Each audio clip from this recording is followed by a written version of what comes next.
Deux ouvriers de ranch sont en marche, un touqueuse du nom de George, et puis un qui a une allure éléphantesque du nom de Lenny. Il est un peu dingue dans sa tête, tu vois, mais Lenny a bon cœur, alors il décide de s'en occuper et de ne pas le laisser seul dans la nature. Il pourrait jamais y survivre. Alors quand les deux mecs se rendent à leur nouveau travail, George il commence à raconter qu'une fois qu'ils auront amassé assez d'argent, ils achèteront leur propre ferme et mèneront la grande vie, sans souci. Puis le grand Lenny, lui, sera ravi de s'occuper de ses propres lapins.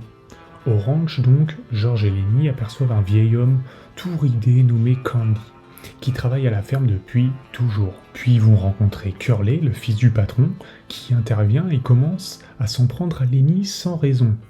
De plus, Curly vient d'épouser une prostituée qui aime s'envoyer en l'air avec d'autres travailleurs à la ferme. Alors George dit à Lenny qu'il ferait mieux de rester à l'écart de cette meuf. Mais lorsque Lenny et George recommencent à parler de leur rêve de vivre comme des pachas, Candy intervient et dit qu'il peut leur prêter de l'argent et vivre avec eux dans cette ferme-là. Avec la promesse de cet argent de Candy, ils réalisent tous les deux qu'ils n'ont plus qu'un mois de travail avant de pouvoir commencer à vivre dans l'opulence et dans ce rêve. Plus tard, la femme de Curly aperçoit Lenny en train de se détendre tout seul et commence à le chauffer. Après qu'elle lui ait demandé s'il voulait toucher ses cheveux, Lenny il s'enflamme un peu trop vite et il commence à la caresser trop brutalement. Au moment où elle commence à gémir, Lenny veut la faire taire, mais lui brise accidentellement la nuque. Quand il apprend ça, George est fou de rage. Son rêve vient de passer à côté de lui. Lenny, lui, est effrayé par George et s'enfuit. Quand Curly trouve sa femme toute raide, il rassemble ses hommes pour traquer Lenny. Mais avant que ses chasseurs ne le débusquent, George va le trouver en train de se détendre au bord d'un ruisseau. Lenny demande à George de lui reparler de leurs rêves pour le calmer.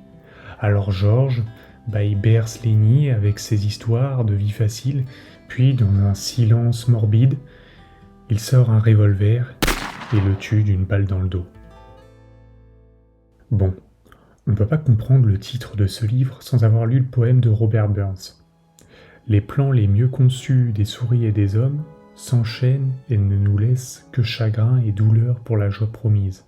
Tout comme Burns, dans ce poème, Steinbeck parle crûment du rêve américain qui promet une vie juste à tous ceux qui ont le courage de se battre, mais qui n'est rien d'autre qu'une illusion.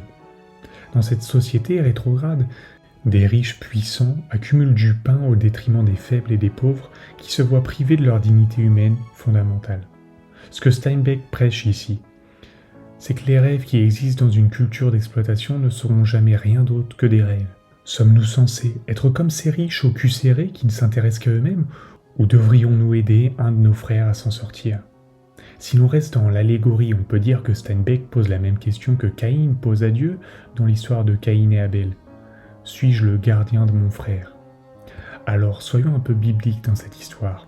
Dans la Genèse, chapitre 4, verset 12, Dieu accable Caïn en disant « Depuis que Caïn a versé le sang de ses frères, il ne jouira jamais des fruits de son travail, même s'il se démène. Et puisque mon fils se débat dans un monde entaché par la malédiction de Caïn, la ferme dont Lenny et George rêvent n'arrivera jamais. » Car comme le suggère Steinbeck en nommant son personnage George Milton, le paradis est perdu. On peut aussi dire que ce livre critique la morale judéo-chrétienne. Lenny et George représentent deux aspects opposés de l'humanité. Lenny représente tous les appétits animaux que les gens essaient toujours de nier, c'est pourquoi il veut toujours caresser les choses qui lui paraissent un peu douces. Alors que George représente la voix de la raison qui essaie de contrôler ses désirs bestiaux, et c'est pourquoi George dit toujours à Lenny ce qu'il doit faire.